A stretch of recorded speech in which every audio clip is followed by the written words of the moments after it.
Hi everyone, today I've got Michael White with us. Michael, please could you introduce yourself and share how you were drawn to Avalon? Yeah, thank you. So I'm a marine scientist, marine and climate change. I've studied sea turtles for 30 odd years, and I've been living in the South Pacific for a long time on a very remote atoll. Not a cash economy, just living from nature, subsistence, a few people, a very, very simple way of life. When COVID happened in 2020, most of the Pacific Islands crashed shut, and I ended up stranded, and I was stuck in New Zealand for 19 months. So the gates were closed, couldn't go anywhere, couldn't do anything. So I just had like one little travel bag and that was it. So essentially a refugee, a displaced person. And so that was quite eye-opening. And then in the middle of last year, sort of June 2021, I thought I have to get some purpose back into my life. And I wasn't sure what to do. And someone said, well, why don't you go back to Britain, because I have a British passport. And I thought, I left here 20 years ago and wasn't going to come back. And suddenly it became the easiest place to come to.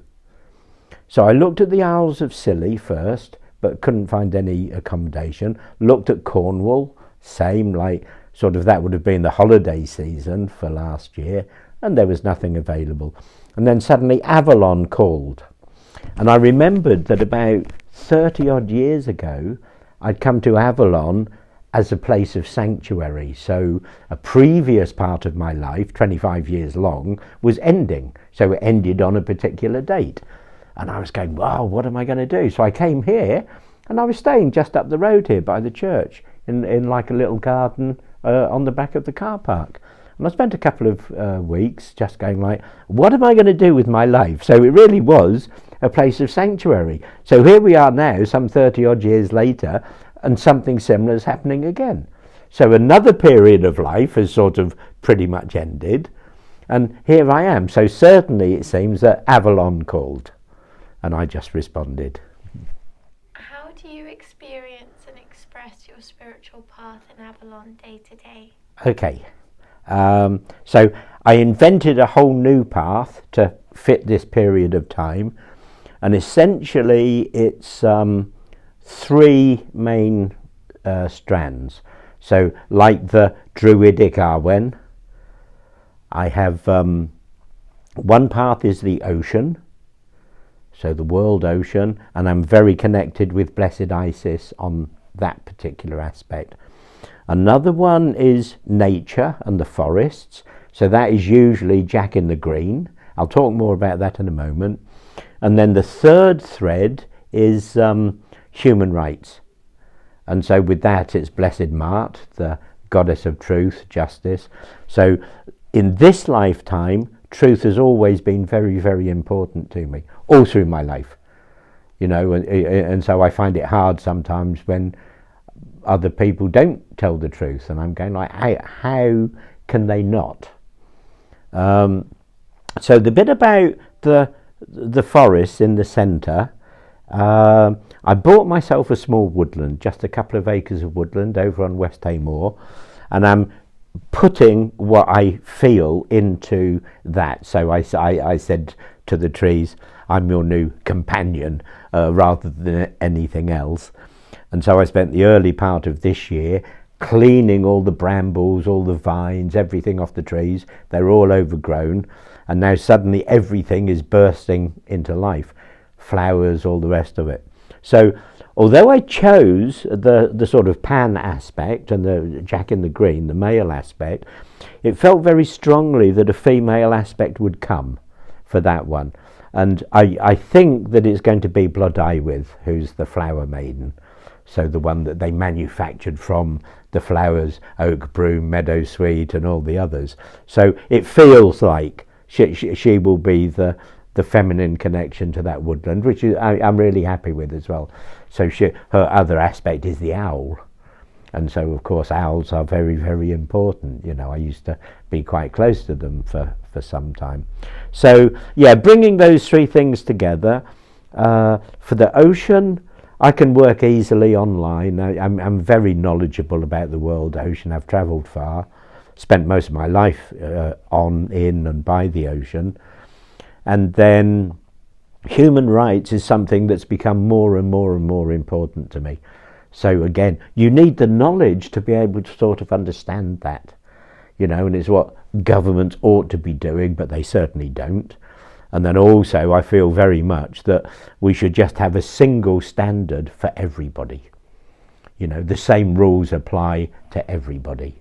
Whether you do or whether you don't doesn't matter, but at least it ought to be a sort of a common pattern that we're trying to work to. When we say divine feminine or goddess, what does that mean to you? Okay, for me, the goddess is everything. Okay, but also so is the god. We need both in there together.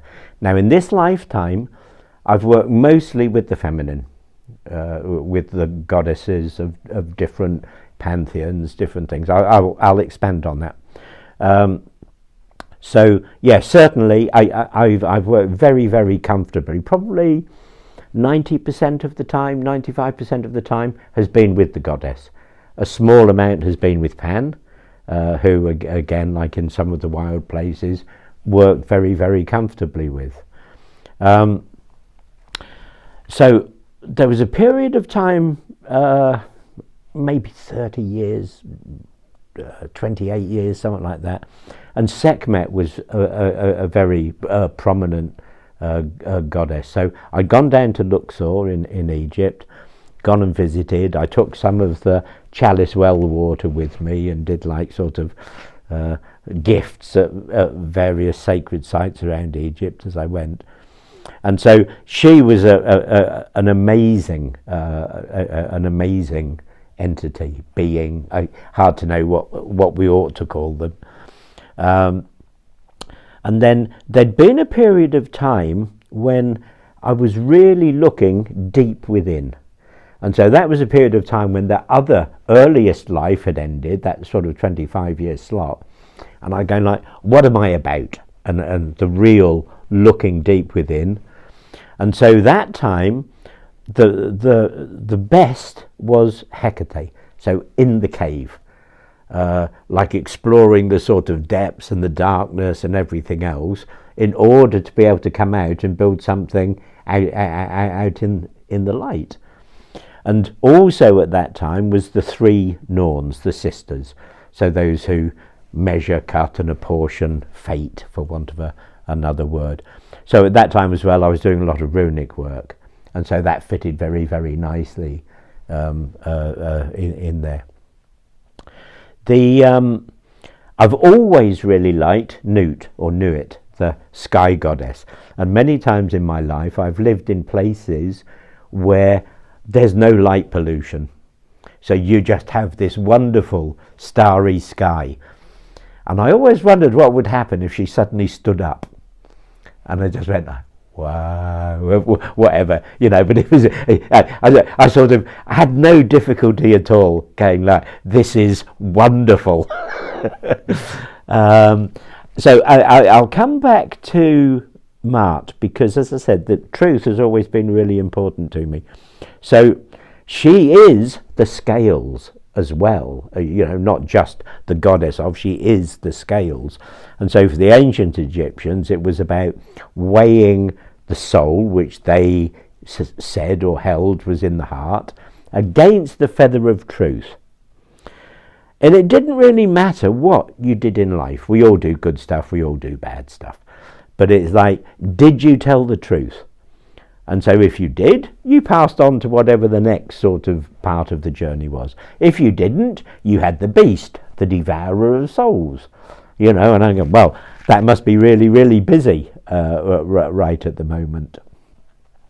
So underpinning all of these different aspects of the goddess, always it has been Blessed Isis, who has been the support, the nurturer. There's a dark aspect to her, there's a light aspect to her.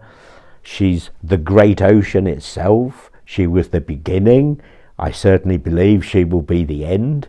And so we're all just sort of going along this journey. Her support has been unwavering.